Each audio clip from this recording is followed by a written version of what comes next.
kí wọ́n tó bí ọba Adéyẹyè ní àsọtẹ́lẹ̀ ti jáde pé òkìkí rẹ̀ yóò kàn káàkiri àgbáyé. Bàbá tó bí Ọọ̀ni ló sọ̀rọ̀ jáde bẹ́ẹ̀.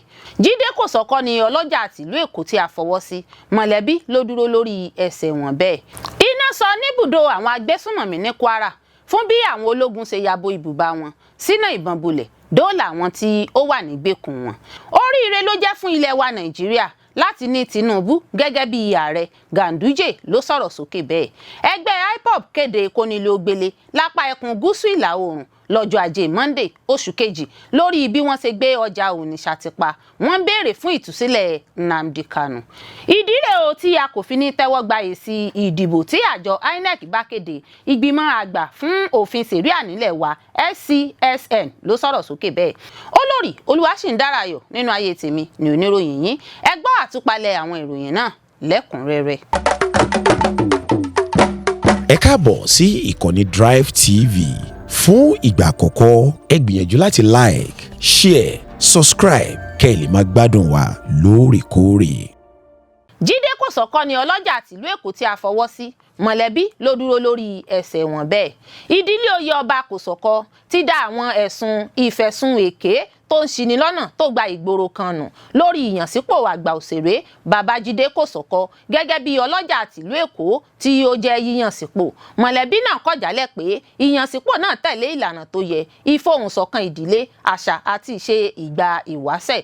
Nínú àtẹ̀jáde kan tó jẹ́ fífi ránṣẹ́ sí Saturday Beat, mọ̀lẹ́bí ní ìfisùn tó jẹ́ fífi sọwọ́ sí ìjọba ìpínlẹ̀ Èkó nípasẹ̀ àwọn ìdílé oyè Akínsànyà Ọlọ́jọ́ Kòsọ́kọ́ ní kò fìdí òtítọ́ ipò ìdílé oyè ọba Kòsọ́kọ́ múlẹ̀, ó sì yẹ kó jẹ́ fífojúfò. Àtẹ̀jáde náà kà báyìí pé kò sí wàhálà rògbòdìyàn nípa orí ìtẹ́ ọlọ́jà náà. Ìpinnu yíyan ọmọ ọba Babájídé Kòsọ́kọ́ ló jẹ́ èyí tó bá òfin mu tó sì jẹ́ àtúnṣe pàtàkì nípa àwọn àìṣedéédé ọlọ́jọ́ pípẹ́ lẹ́yìn àìṣe ìwúyè ọmọ ọba Abíọ́lá Ọlọ́jọ́ Kòsọ́kọ́ tí wọ́n ti yàn gẹ́gẹ́ bí ọlọ́jà lọ́dún 2020 ṣùgbọ́n tí wọn kò ṣe ìwúyè rẹ̀ títí di ọdún 2026. Mọ̀lẹ́bí náà ṣàlàyé pé ìpinnu yíyọ Abíọ́lá àti yíyan Jídé ló jẹ́ ìfọwọ́sowọ́pọ̀ àwọn adarí ẹ̀ka ìdílé lẹ́yìn àgbéyẹ̀wò ọ̀rọ̀ ọ̀hún àti ipa rẹ̀ lórí iyì àti orúkọ rere ìdílé.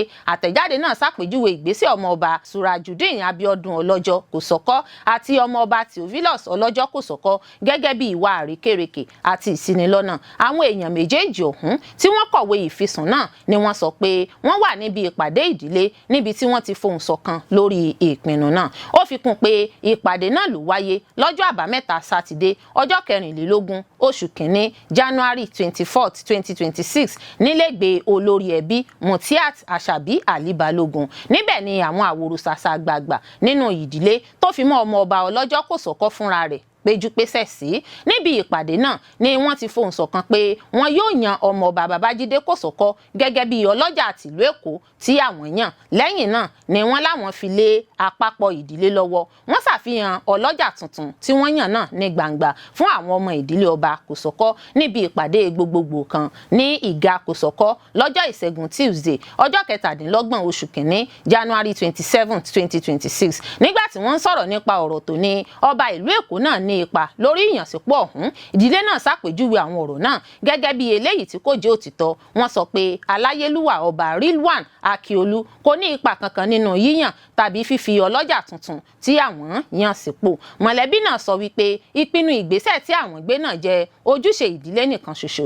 Ìdílé náà wá rọ̀ gómìnà ìpínlẹ̀ Èkó Babájídé Sanwó-Olú àti gbogbo èèyàn láti má ṣe ka ẹ̀sùn náà sí, ṣàpèjúwe rẹ̀ gẹ́gẹ́ bí ìbínú ara ẹni dípò títẹ̀lé ọ̀nà òfin àti ìṣe. Wọ́n sọ pé ẹnikẹ́ni tí ó bá ní inú ń bí ní òmìnira láti wá àtúnṣe nípasẹ̀ àwọn ọ̀nà òfin tó tọ́, ṣùgbọ́n wọ́n tẹnumọ́ pé àṣẹ àti ìpinnu ìdílé oyè ọba Kòsọ́kọ́ sì jẹ́ èyí tí àwọn fohùn ṣọ̀kan lé lórí tí kò sì ṣe dúnàdúrà. Ẹgbẹ́ IPOB kéde kónílé-ó-gbélé lápá ẹkùn gúúsù ìlà oòrùn lọ́jọ́ ajé Monday oṣù kejì lórí bí wọ́n ṣe gbé ọjà Onitsha ti pa. Wọ́n ń béèrè fún ìtúsílẹ̀ Nnamdi Kanu. Ẹgbẹ́ tí ń jà fún òmìnira Biafra, Indigenous People of Biafra IPOB ti kéde ìséde kónílé-ó-gbélé gbogbogbò ilẹ̀ Biafra tí wọ́n fi sí ọjọ́ ajé Monday ọjọ́ kejì oṣù kejì February 2 jákèjádò apá ẹkùn gúúsù ìlà oòrùn ní fífẹ̀hónúhàn tako gbígbé ọjà Onitsha ti pa àti láti béèrè fún ìtúsílẹ̀ adarí ẹgbẹ́ wọn Mazi Nnamdi Kanu ní kíákíá. Nínú àtẹ̀jáde kan tó jẹ́ gbígbé jáde lọ́jọ́ Ẹtì Friday nípasẹ̀ akọ̀wé fétò ìròyìn àti ìpolongo rẹ̀ Emma Powerful ní ẹgbẹ́ IPOB sọ wípé ètò ìgbésẹ̀ ìséde kónílé-ó-gbélé lẹ́kùn náà jẹ́ ìgbésẹ̀ yíyọ̀ǹda ara ẹni kalẹ̀ láti fẹ̀hónú hàn pẹ̀lú àwọn ọlọ́jà ní Onitsha lẹ́yìn ìpinnu ìjọba ìpínlẹ̀ Anambra láti gbé ọjà náà tì pa fún ọ̀sẹ̀ kan. Ẹgbẹ́ náà sọ̀kò ọ̀rọ̀ sí gómìnà Chukwuma Soludo fún bó ṣe ń dúnkòokò láti gbé àwọn ọjà náà tì pa, ìfagilé ilẹ̀ pínpín, wíwó àwọn ṣọ́ọ̀bù ilé ìtajà àtàwọn ìjìyà míì tako àwọn ọlọ́jà. Ẹgbẹ́ IPOB ṣàpèjúwe gbígbé ọjà tì pa gẹ́gẹ́ bí ìfúngunmọ́ ètò ọrọ̀ ajé tako àwọn èèyàn ẹkùn náà. Ó ní ìkéde náà wáyé láti dènà ìtẹ̀síwájú ìfẹ̀hónúhàn kónílé-ó-gbélé tó ń béèrè fún ìtúsílẹ̀ Kanu lọ́jọ́ Ajé Monday. Gẹ́gẹ́ bí àtẹ̀jáde náà ṣe wí, ìṣèdè kónílé-ó-gbélé ìfẹ̀hónúhàn kì í ṣe ìgbésẹ̀ ìfẹsẹ̀múlẹ̀ ṣùgbọ́n àpapọ̀ ìdásí nípasẹ̀ àwọn olùgbé ìlú tínú ń bí nípa ohun tí ẹgbẹ́ IPOB pè ní ìgbésẹ̀ ìjìyà tako àwọn ọlọ́jà tí ìgbáyégbádùn wọn dá lórí ọjà Onitsha tí wọ́n kà sí ọ̀kan lára àwọn ọjà tó tóbi jù nílẹ̀ Adúláwọ̀. Ẹgbẹ́ náà ké sí àwọn olùtajà, àwọn ọlọ́kọ̀, àwọn ilé ìfowópamọ́, àwọn iléèwé, àwọn òṣìṣẹ́ ìjọba àti àwọn ẹ̀ka mìíràn jákèjádò ìpínlẹ̀ Anambra, Abia, Imo, Enugu, Ebonyi àti àwọn apá ẹkùn mìíràn lápá ẹkùn ìlà oòrùn láti wá gbélé jókòó àti láti pàṣẹ́tì lọ́jọ́ ìwọ́de ìfẹ̀hónúhàn. IPOB tẹnumọ́ ìfarajìn rẹ̀ sí ìgbésẹ̀ aláìníjàgídíjàgan nínú. Ó rọ àwọn alátìlẹyìn náà láti tẹ̀lé òfin kí wọ́n sì yàgò fún ìgbójú àgàn sí ni. Ẹgbẹ́ náà tẹnumọ́ pé ìjìjàgbara òun fojú sun ìfọ̀rọ̀jomitoro ọ̀rọ̀ àti ìbéèrè fún òmìnira ilẹ̀ Biafra. Ẹgbẹ́ náà tẹ̀síwájú nípa fífẹ̀sùn kan gómìnà ìpínlẹ̀ Anambra lórí gbígbé ìgbésẹ̀ tako ìfẹ́ àwọn olùtajà àti àwọn olùgbé ìlú. Wọ́n kọ̀ jálẹ̀ pé ìgbésẹ̀ yòówù tako àwọn ọlọ́jà Onitsha jẹ́ ìkọlù sáwọn èèyàn Biafra. Tí ẹ ò bá gbàgbé, gómìnà Soludo lọ́jọ́ Ajé Monday kéde gbígbé ọjà Onitsha ti pa fún ọ̀sẹ̀ kan lórí ìtẹ̀síwájú ìgbésẹ̀ kónílé-ó-gbélé ọjọ́ Ajé Monday tí ẹgbẹ́ IPOB darí rẹ̀. Iná sọ níbùdó àwọn agbésùnmọ̀mí ní Kwara fún bí àwọn ológun ṣe yabo ibùba wọn sínú ìbọn bolẹ̀ dóòlà àwọn tó wà nígbèkùn wọn. Iléeṣẹ́ ológun orílẹ̀-èdè Nàìjíríà wá ti kéde pé òun mú àwọn ajínigbé kan balẹ̀ nípínlẹ̀ Kwara. Bẹ́ẹ̀ ni àwọn èèyàn tó wà nígbèkùn níbẹ̀ náà ti gba ìtúsílẹ̀ òmìnira. Ọjọ́ Ẹtì Friday, 30 oṣù kìíní, January 30th, 2026 ní iléeṣẹ́ ológun Nàìjíríà fi èyí léde lójú òpó ayélujára Twitter wọn. Adelé adarí ìkéde ní iléeṣẹ́ ológun 2 Division Nigeria Army, Ọ̀gágun Maureen Ogbuka ló buwọ́lu ìkéde náà. Gẹ́gẹ́ bí àtẹ̀jáde ọ̀hún ṣe wí, àwọn ikọ̀ ológun 22 Armored Brigade pẹ̀lú àjọṣepọ̀ ọ́fíìsì olùdámọ̀ràn àgbà lórí ààbò ní Nàìjíríà ni wọ́n jọ ṣiṣẹ́ ọ̀hún láàrin ọjọ́ 23 oṣù kìíní sí ọjọ́ 29 oṣù kìíní ọdún 2026. Gẹ́gẹ́ bí àlàyé iléeṣẹ́ ológun ilẹ̀ wa, yíyabo ibùba àwọn ajínigbé náà ni wọ́n ṣe lábẹ́ ètò kan tí wọ́n pè ní Operation Ibo Dànù. Wọ́n fi kún pé ìgbésẹ̀ náà wáyé lábẹ́ ìdarí àwọn ọ̀gá ológun Chinedu Nnebife àti Nicholas Rum. Nínú ìkọlù náà, àwọn ikọ̀ wá dojúkọ àwọn agbébọn náà nípa yíyabo ihò tí wọ́n fi ṣe ibùba, wọ́n sì rí púpọ̀ nínú wọn pa. Bákan náà ni àwọn kan ráyè sáwọgbó lọ pẹ̀lú ọta ìbọn tó bá wọn. Wọ́n fi kún pé ọ̀pọ̀lọpọ̀ ibi tí àwọn oníṣẹ́ ibi náà fi ṣe ibùba ni àwọn sọ́jà bàjẹ́ pátápátá. Nípa agbègbè tí wọ́n ti kojú àwọn agbésùnmọ̀mí yìí, àtẹ̀jáde náà sọ pé Garindandi níjọba ìbílẹ̀ Ìfẹ́lódùn ni. Wọ́n ní ibẹ̀ ni ọ̀pọ̀ èèyàn mọ̀ sí ààyè kan tí àwọn agbésùnmọ̀mí fi ṣe ibùba wọn. Ogbuka ló ṣàlàyé nínú àtẹ̀jáde náà pé ikọ̀ ológun tu Garindandi yẹ́bẹ́yẹ́bẹ́, ìyẹn ààyè tí àwọn agbébọn fi ṣe ibùgbé níjọba ìbílẹ̀ Ìfẹ́lódùn, èyí tó fa ikú ọ̀pọ̀ àwọn agbésùnmọ̀mí náà tí àwọn sì da ojú ètò wọn rú. Yàtọ̀ sí agbègbè náà, iléeṣẹ́ ológun tún ní ikọ̀ náà tún dé àwọn jẹ̀gùn igbó tí àwọn ẹ̀ṣọ́ aláàbò kì í lè dé tẹ́lẹ̀. Wọ́n bà gbogbo ibùgbé àwọn agbésùnmọ̀mí tó wà níbẹ̀ tí wọ́n ti kọ́ tìjẹ́, wọ́n sì dí gbogbo àwọn ọ̀nà tí wọ́n ń gbàgbé nǹkan ìjà wọlé. Bí igbó ọ̀hún ṣe ṣòro láti wọ̀ tó, àwọn ológun gbọn gbogbo inú igbó náà yẹ́bẹ́yẹ́bẹ́ bí àtẹ̀jáde wọn ṣe wí. Kódà wọ́n ní ikọ̀ ológun dá àwọn tó fẹ́ sá lọ, èyí tó jẹ́ kí wọ́n rí àwọn agbébọn tó tó fẹ́ na pápá bòràmú nígbà tí wọ́n dóòlà ọ̀pọ̀ àwọn tó wà nígbèkùn káàkiri ibẹ̀. Àfikún kan tí iléeṣẹ́ ológun fi kún àlàyé rẹ̀ ni pé ó fojú hàn pé àwọn ará agbègbè náà kan ń ya agbẹ̀yìnbẹbọjẹ. Wọ́n ní wọ́n ń pèsè ìrànwọ́ fún àwọn agbésùnmọ̀mí. Wọ́n ní ìwòye àwọn lásìkò ìrédè yìí fi hàn pé àwọn agbésùnmọ̀mí ń rí àtìlẹ́yìn gbà látọ̀dọ̀ àwọn tó ń sọ bí àwọn ẹ̀ṣọ́ aláàbò yóò ṣe rìn fún wọn. Èyí tó mú káwọn agbésùnmọ̀mí náà tètè máa sá kúrò káwọn ẹ̀ṣọ́ tó débi tí wọ́n ti fọkàn sí pé àwọn yóò ti bá wọn. Wọ́n rọ aráàlú láti fọwọ́sowọ́pọ̀ pẹ̀lú iléeṣẹ́ ológun dípò àwọn agbésùnmọ̀mí láti lè ran yíyabo ibùba agbésùnmọ̀mí tó ń lọ lọ́wọ́. Oríire ló jẹ́ fún ilẹ̀ wa Nàìjíríà láti ní Tinubu gẹ́gẹ́ bí ààrẹ. Ganduje ló sọ̀rọ̀ sókè bẹ́ẹ̀. Alága àpapọ̀ fẹ̀gbẹ́ òṣèlú olóṣùṣọwọ̀ APC tẹ́lẹ̀ rí Abdullahi Ganduje ti kéde pé oríire ló jẹ́ fún Nàìjíríà láti ní gómìnà ìpínlẹ̀ Èkó nígbà kan rí Bọ́lá Tinubu gẹ́gẹ́ bí ààrẹ orílẹ̀-èdè. Ó ṣàpèjúwe Tinubu gẹ́gẹ́ bí olóòótọ́ olóṣèlú. Ó sọ wípé àwọn olùdìbò apá ẹkùn àríwá yóò ṣàtìlẹ́yìn fún nínú ètò ìdìbò ààrẹ ọdún 2027. Gómìnà ìpínlẹ̀ Kano rí tẹ́lẹ̀ rí náà sọ wípé kò sí olùdíje dupò mìíràn tó tún lè ṣe ju Tinubu lọ lẹ́kùn náà. Ganduje sọ̀rọ̀ yìí jáde lọ́jọ́ Ẹtì Friday lólú ìlú ilẹ̀ wa l'Àbújá lásìkò àbẹ̀wò àwọn aṣojú adarí ọ̀dọ́ ilẹ̀ wa lápá ẹkùn àríwá tó ń ṣojú gbogbo àwọn ìpínlẹ̀ mọ́kàndínlógún tí wọ́n lò láti bu ọlá fún gẹ́gẹ́ bí bàbá ìsàlẹ̀ ẹgbẹ́ náà.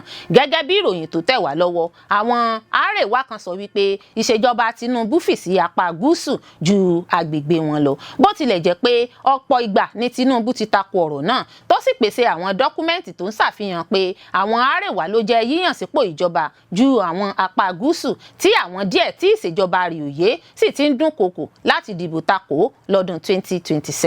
Ẹni tó ń fèsì ọ̀rọ̀ náà, Ganduje sọ wípé kò sí olùdíje dupò tó dára mọ́ láti apá ẹkùn gúúsù Nàìjíríà láti darí orílẹ̀-èdè síwájú kọjá ọdún 2027 ju Tinubu lọ. Ó sọ pé nípa ọ̀rọ̀ ètò ìdìbò ọdún 2027 tó ń bọ̀ lọ́nà, ó ní àwọn èèyàn tó sì ń ṣiyèméjì pé àwọn àrèwá yóò dìbò fún olùdíje dupò míì yàtọ̀ sí aṣíwájú Tinubu ń ṣe àṣìṣe tó pọ̀. Ó ní ìgbà àkọ́kọ́ rẹ̀ nílẹ̀ wa Nàìjíríà gẹ́gẹ́ bí orílẹ̀-èdè tí yóò ní olóòótọ́ olóṣèlú gẹ́gẹ́ bí ààrẹ. Ìṣèjọba rẹ̀ òṣèlú ni, ìgbésẹ̀ ìgbédìde rẹ̀ òṣèlú ni. Ó sì tún gbàgbọ́ nínú ìṣọ̀kan orílẹ̀-èdè yìí. Ó ní àwọn ètò àtúnṣe àtúntò rẹ̀ mú ìmúgbòòrò bá ìdàgbàsókè ìgbáyégbádùn aráàlú àti ọrọ̀ ajé lórílẹ̀-èdè. Ganduje sọ wípé kódà ṣáájú ètò ìdìbò olóògbé ààrẹ Muhammadu Buhari, wọ́n fẹnu kò pé ará apá gúúsù ni yóò gun orí àlééfà lẹ́yìn sáà ọdún 8 rẹ̀. Ganduje tẹnumọ́ àtìlẹ́yìn àwọn àrèwá fún ìyànsípò Tinubu lẹ́ẹ̀kan sí nípa kíkó àwọn ọ̀dọ́ láti ìpínlẹ̀ 19 lápá ẹkùn àríwá àti láti tẹ̀lé owó jọ láti ra fọ́ọ̀mù náà ṣáájú ètò ìdìbò. Ó ní àwọn gbọ́dọ̀ ṣe èyí torí pé àwọn èèyàn kan sọ pé àrèwá kò ní dìbò fún aṣíwájú lọ́dún 2027. Ó ní ṣùgbọ́n irọ́ nìyẹn torí pé kò sí ẹnìkankan tó ti ìgbárùkù ti àwọn lápá ẹkùn àríwá bíi aṣíwájú Bọ́lá Ahmed Tinubu. Kí wọ́n tó bí ọba Adéyẹyè ní àsọtẹ́lẹ̀ ti jáde pé òkìkí rẹ̀ yóò kàn káàkiri àgbáyé. Bàbá tó bí Ọọ̀ni ló sọ̀rọ̀ jáde bẹ́ẹ̀. Ọọ̀ni Ilé Ifẹ̀ ọba Adéyẹyè Ògúnwùsì jẹ́ èèkàn lára àwọn ọba aláyé lágbàáyé. Orí àpèrè Ọọ̀ni sì jẹ́ èyí tí kò ṣeé fọwọ́rọ́ sẹ́yìn tí ọ̀pọ̀ sì mọ̀ gẹ́gẹ́ bí alákòóso àṣà ilẹ̀ Yorùbá.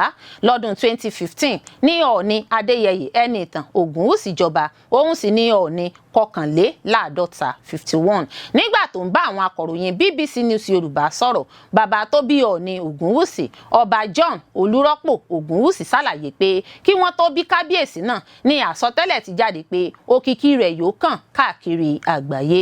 Ó ní wòlíì kan ló tọ̀ àwọn òbí rẹ̀ wá pé ọmọ kan ń bọ̀ tí wọn yóò bí ní déédéé agogo kan gẹ́rẹ́gẹ́ pé òkìkí ọmọ náà yóò tóbi tó bẹ́ẹ̀ gẹ́. Ó ní ìlú Ìbàdàn ní òun àti ìyá rẹ̀ wà nígbà náà tí wòlíì kan kọjá tó sì sọ fáwọn pé àwọn máa bí ọmọ kan. Bàbá Ọọ̀ni Adéyẹyè sọ pé kì í ṣe àárọ̀ tàbí ọ̀sán ni wọ́n máa bí ọmọ náà ni wòlíì wí. Ó ní agogo kan òru gẹ́rẹ́gẹ́ ni wọn yóò bí ọmọ náà àti pé agogo kan náà kò ní dín ní ìṣẹ́jú 5 kò sì ní lé ní ìṣẹ́jú 5. Lára àwọn ohun mìíràn tó jẹ́ kàyéfì nípa ìbí Ọọ̀ni Adéyẹyè Ògúnwùsì ni bí bàbá rẹ̀ ti ṣe ti kìlọ̀ fún àwọn òbí rẹ̀ ní kété tí wọ́n bí pé wọn kò gbọ́dọ̀ fi ọwọ́ gbá a lórí o nítorí pé orí adé ló gbé wá sáyé. Láti kékeré yìí náà sì ni bàbá rẹ̀ yìí ti máa ń pè ní Adéyẹyè Ọọ̀ni.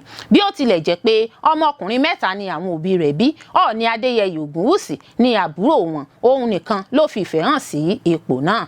Láti ìgbà kékeré rẹ̀ títí di àsìkò tó jẹ ọba ló ti ń gbáradì fún ìgbà tí yóò bá yá láti jẹ́ ìpè àti darí ilẹ̀ Yorùbá.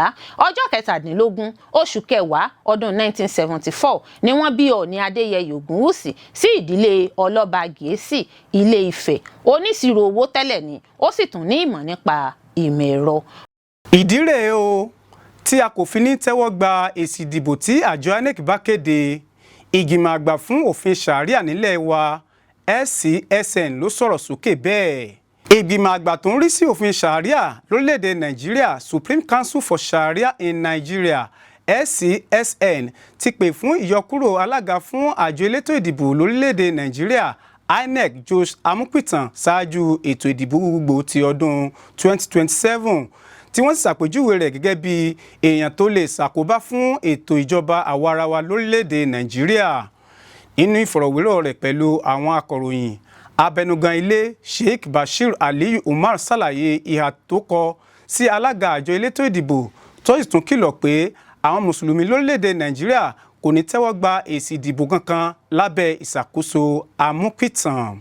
Sheikh Umar ní àwọn ń gbé ìgbésẹ̀ yìí nítorí àwọn ìwà alága náà tẹ́lẹ̀, pàápàá bí ó ṣe kọ lẹ́tà síta pé òtítọ́ ni pé àwọn kìrìsìtẹ́nì ń pàdánù ẹ̀mí wọn lórílẹ̀‐èdè Nàìjíríà, ọ̀rọ̀ tó jẹ́ pé ìjọba Nàìjíríà gan sọ pé irọ́ tó jìnnà sóòótọ́ ni. Sheikh Umar ṣàlàyé pé àwọn sì dúró lé ohun tí àwọn ń sọ àti pé alága INEC kò tí ì jáde láti sọ pé àwọn ń parọ́ mọ́ òun, ó dúró lé ohun tó gbàgbọ́, kò rí èyí gẹ́gẹ́ bíi pé òun nílò láti jáde wá sọ̀rọ̀ nípa rẹ̀. Gẹ́gẹ́ bí ó ṣe ṣàlàyé, Sheikh Umar ní ìhà tí alága INEC kọ sí ọ̀rọ̀ ẹ̀sìn lè ṣe àkóbá fún àjọ elétò ìdìbò. Àwọn gbàgbọ́ pé ẹnikẹ́ni tó bá máa di irúfẹ́ ipò yìí mú gbọ́dọ̀ jẹ́ èèyàn tí ìjọba ti ṣe ìwádìí rẹ̀ pé kò ní fì síbì kan ju ibì kan lọ. Wọ́n ní ohun tó tọ̀nà fún un báyìí ni pé kó kọ̀wé fipò rẹ̀ sílẹ̀, tí kò bá ṣiṣẹ́ bẹ́ẹ̀ kí ìjọba rọ̀ ọ́ lóyè nítorí ètò ìdìbò tó bá wáyé lábẹ́ ìṣèjọba rẹ̀ jẹ́ ohun tí àwọn aráàlú kò ní gbàgbọ́ nínú. Ní oṣù kẹwàá ọdún 2025, ìgbìmọ̀ aláṣẹ orílẹ̀-èdè Nàìjíríà the National Council of State ti buwọ́lu ìyànsípò ọ̀jọ̀gbọ́n Josh Ojo Amupitan sàn gẹ́gẹ́ bí alága àjọ elétò ìdìbò INEC tuntun. Ààrẹ Bọ́lá Tinubu ló mú orúkọ ọ̀jọ̀gbọ́n Amupitan lọ síwájú ìgbìmọ̀ aláṣẹ orílẹ̀-èdè Nàìjíríà fún ìbuwọ́lù, èyí tí gbogbo wọn sì fẹnu kò lé lórí tí wọ́n sì buwọ́lù. Tinubu sọ fún ìgbìmọ̀ náà wípé ọ̀jọ̀gbọ́n Amupitan ní ẹni àkọ́kọ́ láti ẹkùn àárín gbùngbùn Nàìjíríà tí ìjọba yóò yàn sí ipò alága INEC àti pé kì í ṣe olóṣèlú rárá.